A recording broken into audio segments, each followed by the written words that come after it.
नमस्कार दोस्तों, मेरे दोस्त इन दिनों एनआरए और सीईटी की मुद्दाएं काफी जोरों शोरों से। हो सकता है कि आप लोगों ने भी यूट्यूब, फेसबुक, इंस्टा में इन मुद्दाओं को देखा होगा। अगर इन मुद्दाओं के संबंधित अभी भी आप लोगों को डाउट है, क्वेरीज है, समस्याएं हैं, समझने में दिक्कत हो रही है, तो आज के सेशन में मैं इन डाउट को क्लियर करने का कोशिश करूंगा। मेरे दोस्त, अगर बात एनआरए की जाए तो इसका बीजारोपण जो है आज से 2 साल पहले 2021 की 22 के बजट सत्र के दौरान हमारे वित्त मंत्री निर्मला सीतारमण ने किया था। जब उन्होंने इस शब्द का बीजारोपण किया तो उस समय यह बात कही जा रही थी कि भारत सरकार यह सोच रही है कि संपूर्ण भारतीय छात्रों के लिए सभी पदों के लिए एक एग्जाम कंडक्ट हो और वो एग्जाम एनआरए कराएगी। कहें तो नेशनल रिक्रूटमेंट एजेंसी, अगर हिंदी देखें तो राष्ट्रीय भर्ती आयोग या एजेंसी। और ये एनआरए जो एग्जाम कंडक्ट कराएगी उसका माध्यम सीईटी होगा, यानी कि कॉमन एलिजिबिलिटी टेस्ट, कहें तो सामान्य पात्रता परीक्षा। चलिए इनको समझने के लिए जो हम थोड़ा सा बैक जाते हैं। जैसा कि आप सभी लोग जानते हैं कि भारत में बहुत सारे एजेंसी जो है भिन्न भिन्न पदों के लिए एग्जाम कंडक्ट कराती है। जैसे अगर बात यूपीएससी की जाए तो सिविल सर्विस से लेके NDA, CDS, group X, group Y आदि आदि एग्जाम को कंडक्ट कराती है। वही बात अगर आईबीपीएस की जाए तो आईबीपीएस बैंकों के लिए एग्जाम कंडक्ट कराती है, जो पीओ और क्लर्क के पदों के लिए एग्जाम कंडक्ट कराती है। वही बात अगर एसएससी की जाए तो सीजीएल, सीपीएफ, सीपीओ आदि पोस्ट, जैसे क्या सीएचएसएलई, एस्टेनो, एमटीएस आदि आदि पदों के लिए जो है एग्जाम कंडक्ट कराती है। वही बात अगर रेलवे की जाए तो group C, group B, group D के पदों के लिए भर्ती कराती है, जो ग्रुप डी तो सब हर कोई जान रहे हैं। और जैसे एनटीपीसी, टेक्नीशियन, ग्रुप ए क्या बोलते हैं, जीजी, जीए, टीई, सीए आदि आदि एग्जामों को कंडक्ट कराती है। तो अब जो है इतनी जो एजेंसियां एग्जाम कंडक्ट करा रही थी, तो भारत सरकार यह सोच रहे हैं कि क्यों ना इन सभी एग्जामों को प्रीलिम्स के लिए एक एग्जाम किया जाए और वो सीईटी हो, जिसे एग्जाम एनआरए कंडक्ट कराएगी। तो इससे ये होगा कि जितने भी छात्र है एक एग्जाम पास करेगा, वो सीईटी होगा और उसके मदद से जो है वो बैंकिंग क्षेत्र में भी फॉर्म भर सकता है और रेलवे में भर सकता है और एसएससी में भर सकता है। वहां से जो है वो प्रीलिम्स का क्राइटेरिया खत्म हो जाता है, अब डायरेक्टली मेंस लेगा और जॉब करेंगे। एक तरह से तो सही है। मेरे दोस्त, आप लोगों को बहुत सारे डाउट अभी होंगे, जैसे कि आप सोच रहे होंगे कि एनआरए जो है सीईटी के माध्यम से कैसे कैसे एग्जाम कराएगी। तो आप पहले सोच रहे होंगे कि एग्जाम का लेवल जो है क्या होगा। तो मेरे दोस्त, जब सीईटी एग्जाम कंडक्ट होगा तो उनका लेवल जो है 3 चरणों में विभक्त होगा। वो आपका होगा 10th लेवल, तो दूसरा 12th लेवल, तो तीसरा ग्रेजुएशन लेवल। हालांकि ये बात और है कि इन दिनों जो है जो प्रस्तावित तिथि है मई जून में एग्जाम कंडक्ट कराने की, उनमें ये बात कही जा रही है कि ग्रेजुएशन लेवल का ही एग्जाम कंडक्ट होगा। इसके पीछे रीजन यह है कि एनआरए जो है, ये आयोग जो है, तो वो नया है और उनका प्रारंभिक स्टेज है, इसलिए वो सोचती है कि पहले जो है ग्रेजुएशन लेवल को कराया जाए, क्योंकि उनमें छात्रों की संख्या बहुत कम है। आज तुलना में इसका 10th लेवल और 12th लेवल का। तो अगर 10th लेवल के लिए एज क्राइटेरिया की बात की जाए तो उनके लिए जो है 18 से 23 वर्ष किया गया है, और वही 10+2 के लिए तो 20 से 25 वर्ष। तो वही अगर ग्रेजुएशन के लिए किया जाए तो उनके लिए जो है 25 से 33 वर्ष रखा। आप लोग सोच रहे होंगे कि एनआरए जो है सीईटी के माध्यम से कैसे कैसे एग्जाम कंडक्ट कराएगी। तो आप लोग पहले सोच रहे होंगे कि एनआरए जो है सीईटी के माध्यम से कितने लेवल में एग्जाम कंडक्ट कराएगी। तो मेरे दोस्त, मैं आपको बता दूं कि इनका जो लेवल जो होगा वो आपका 3 होगा, यानी पहला 10th लेवल, दूसरा 12th लेवल, तीसरा जो है ग्रेजुएशन लेवल। ये बात और है कि अभी जो चर्चा में है कि जो मई जून 2024 में जो एग्जाम कंडक्ट करने की बात कही जा रही है, वो ग्रेजुएशन लेवल की जा रही है। इनके पीछे तर्क यह है कि ग्रेजुएशन लेवल में छात्रों की संख्या कम होगा 10th और 12th की तुलना में। इसी कारण से वो सोच रही है कि एनआरए का प्रारंभिक स्टेज है, वो पहले ग्रेजुएशन का एग्जाम कंडक्ट करा के देखें। तो आप लोग ये भी सोच रहे होंगे कि इनके लिए जो है एग्जाम की उम्र की जो क्राइटेरिया क्या है। तो मेरे दोस्त, अगर मैं उम्र क्राइटेरिया की बात करूं तो 10th लेवल के लिए जो उम्र तय किया गया है, आयु सीमा जो तय की गई है, वो है आपका 18 से 23 वर्ष।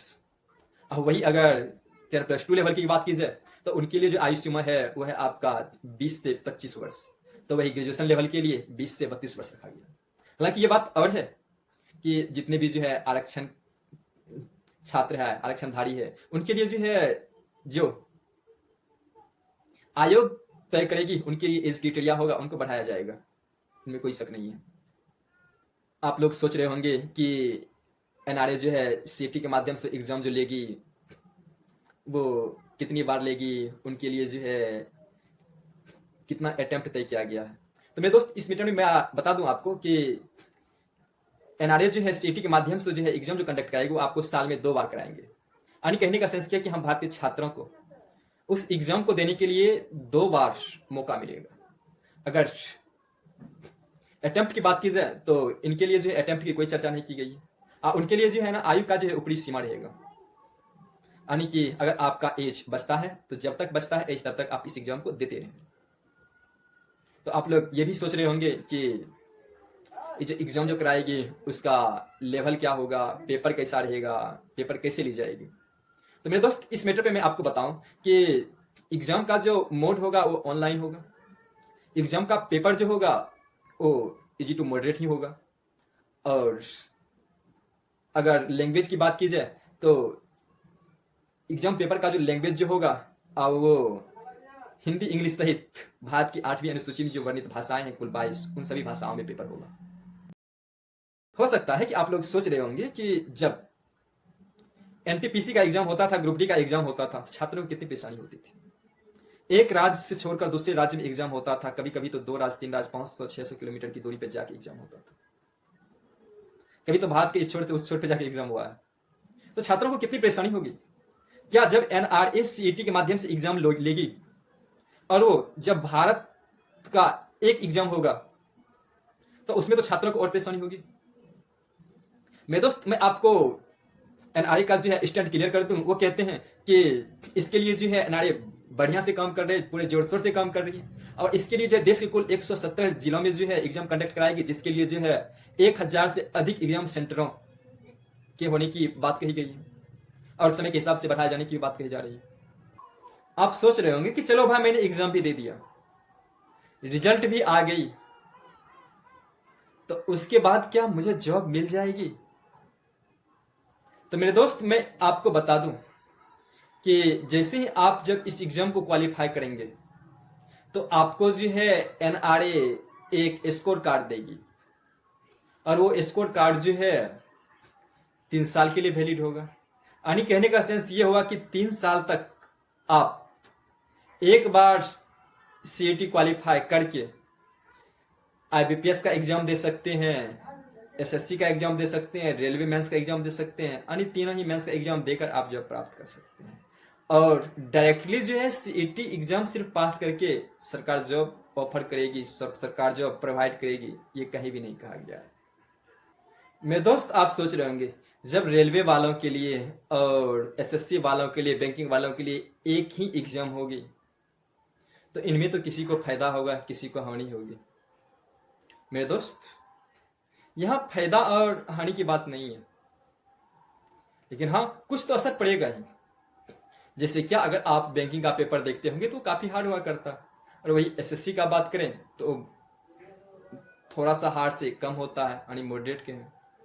और अगर बात रेलवे की जाए तो इसका पेपर जो है इजी टू मॉडरेट रहता है।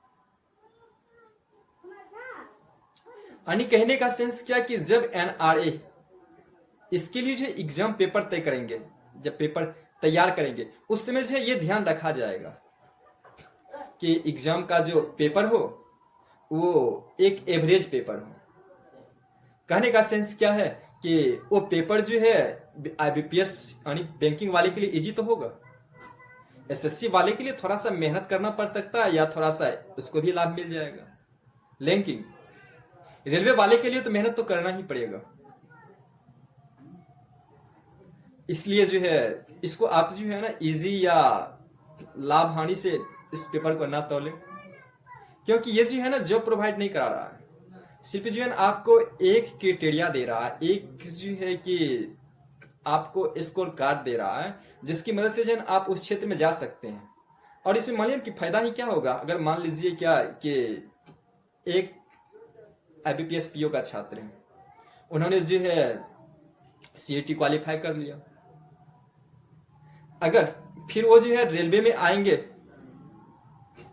तो उनको तो दिक्कत होगा ही, क्योंकि IBPS PO और रेलवे का जो है एग्जाम में काफी अंतर है। अगर वही बात SSC वाले की कीजिए, तो SSC भी जो है, मान लीजिए कि SSC का कोई छात्र उसको क्वालिफाई कर लिया, लेकिन जब वो रेलवे के क्षेत्र में आएंगे तो उनको जो GS ज़्यादा पढ़ना होगा, रीजनिंग पे थोड़ा और ज़्यादा मेहनत करना होगा। तो वही अगर रेलवे की बात की जाए तो उनको थोड़ा सा जो है PT क्वालिफाई करने में, कहने का सेंस क्या, CT क्वालिफाई करने में मशक्कत तो होगा और सुविधाएं तो होगी, मेहनत तो करना पड़ेगा, लेकिन जैसे ही वो पास कर जाएंगे इसके लिए और ज़्यादा जो है दरवाज़ा खुल जाएगा। क्योंकि थोड़ी सी जो है इंग्लिश की मदद से जो है, बहुत तो ऐसा छात्र हुआ करता है जो SSC ड्रॉप कर जाता है, SSC में जॉब कर रहा होता है। क्या सेंस क्या कि यहाँ जो है लाभ हानि की बात नहीं है, क्योंकि ये जो है ना, ये तो सिर्फ जो है आपको एक जो है PT को खत्म करता है, मेंस तो वही है।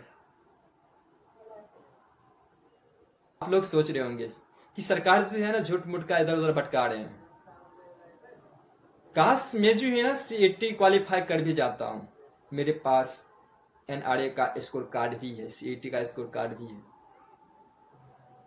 जब मुझे जॉब नहीं मिलेगी तो मैं इस स्कोर कार्ड का करूंगा क्या? जब वैकेंसीज रहेगी ही नहीं तो स्कोर कार्ड का क्या होगा? क्योंकि सिर्फ जो है ये पहला एग्जाम कंडक्ट करा के ही क्या करेगी, जब जो है रेलवे के पास वैकेंसीज होगा नहीं, SSC के पास वैकेंसीज होगा नहीं, बैंकिंग के पास वैकेंसीज होगा ही नहीं, तो सिर्फ ये CAT जो है जो NRA कंडक्ट करा रहे हैं सिर्फ नाम का ही है ना। मेरे दोस्त, आपका सोचना जायज है कि सिर्फ जो है ना कि CAT कंडक्ट करा के ही क्या होगा जब जो है जॉब ऑफर होगी ही नहीं।